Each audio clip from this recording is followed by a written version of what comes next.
सोहमपुर गांव एक शांत और सुंदर जगह थी, लेकिन वहां का किसान अर्जुन अपने जीवन से निराश था। उसका दिल मानो उदासी के अंधेरे में खो गया था। एक रात अर्जुन अपने घर के बरामदे में बैठा अपनी किस्मत को कोस रहा था। तभी एक रहस्यमयी बूढ़ी औरत उसकी चौखट पर आई। उसने अर्जुन की ओर देखा और कहा, तुम्हारी आंखों में सवाल है। क्या तुम खुश रहना सीखना चाहते हो? अर्जुन हैरान रह गया। वह हकलाते हुए बोला। आप कौन हैं? वह औरत मुस्कुराई और बोली, मैं वह हूँ जो तुम्हें खुशी का रास्ता दिखाने आई हूँ, लेकिन यह आसान नहीं होगा। तुम्हें 3 कठिन परीक्षाएं पास करनी होंगी। अगर तुम असफल हुए तो तुम्हारा दिल हमेशा के लिए खाली रह जाएगा। अर्जुन को चुनौती स्वीकार करनी पड़ी। अगली सुबह बूढ़ी औरत ने अर्जुन से कहा, गांव के सबसे अमीर व्यक्ति के पास जाओ और वह चीज मांगो जो तुम्हारे दिल की सबसे बड़ी चाहत हो। अर्जुन सीधे से धनराज के घर गया। वहां उसने सोने की मूर्ति देखी, जिसे वह हमेशा पाने की ख्वाहिश करता था। उसने सेठ से वह मूर्ति मांगी। सेठ ने हंसते हुए कहा। यह मूर्ति मेरी शान है, मैं इसे कभी नहीं दूंगा। अर्जुन निराश होकर लौट आया। बूढ़ी औरत ने उसे कहा। अब गांव के सबसे गरीब व्यक्ति को कुछ ऐसा दो जिसकी उसे सख्त जरूरत हो। अर्जुन ने अपने इकलौते ऊनी कंबल को एक गरीब विधवा को दिया, जो ठंड से कांप रही थी।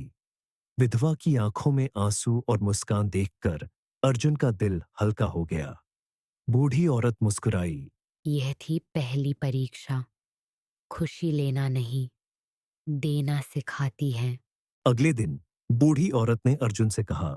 जिनसे तुम्हारी दुश्मनी है उन्हें माफ करना सीखो, लेकिन यह आसान नहीं होगा।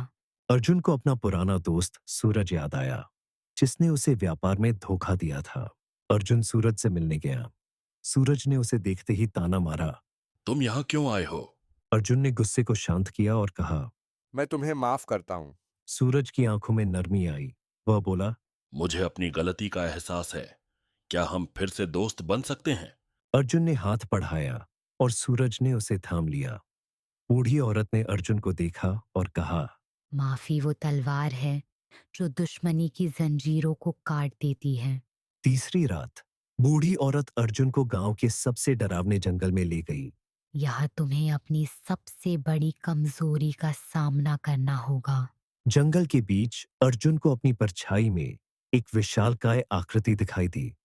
वह डर के मारे कांपने लगा। आकृति हंसी और बोली।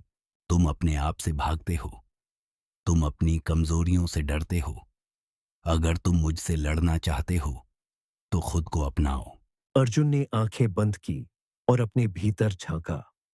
उसने अपने डर, असफलताओं और दर्द को स्वीकार किया। आकृति धीरे धीरे गायब हो गई। बूढ़ी औरत ने कहा। तुमने अपनी तीसरी परीक्षा पास कर ली। जब हम खुद को अपनाते हैं तभी खुशी हमारे करीब आती है। अर्जुन ने बूढ़ी औरत से पूछा। अब मैं खुश हूँ, लेकिन आप कौन हैं?